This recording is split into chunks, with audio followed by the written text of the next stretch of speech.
في الفيديو ده هعرفك الفرق ما بين كلمتين noticeable و notable. noticeable و notable. أول كلمة معايا كلمة noticeable ومعناها ملحوظ أو بارز. something easily observed or perceived. something easily observed أو perceived يعني حاجة تشوفها بسهولة.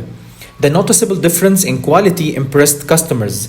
The noticeable difference in quality impressed customers يعني الفارق الملحوظ في الجودة أبهر العملاء. There was a noticeable improvement in his performance. There was a noticeable improvement in his performance يعني كان هناك تحسن ملحوظ في أدائه. The noticeable error required immediate correction.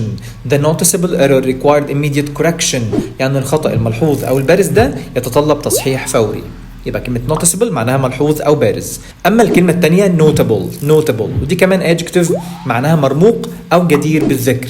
مرموق أو جدير بالذكر.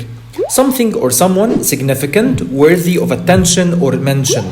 Something or someone significant حد أو شيء مهم worthy of attention or mention جدير إن أنت تذكره أو تجيب سيرته يعني زي remarkable كده. The notable scientist received the Nobel Prize. The notable scientist received the Nobel Prize يعني العالم المرموق ده حصل على جائزة نوبل. Her notable achievements inspired young entrepreneurs.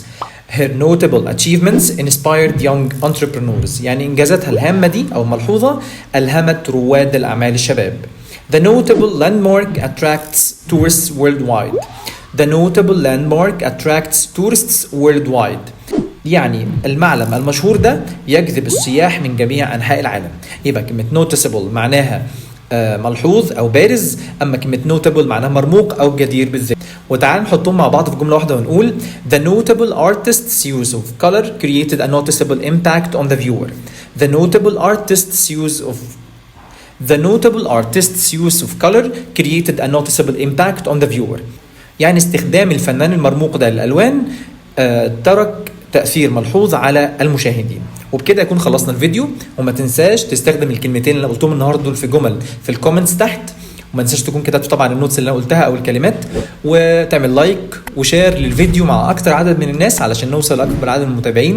ان شاء الله اشوفكم في فيديو جديد، والسلام عليكم ورحمة الله وبركاته.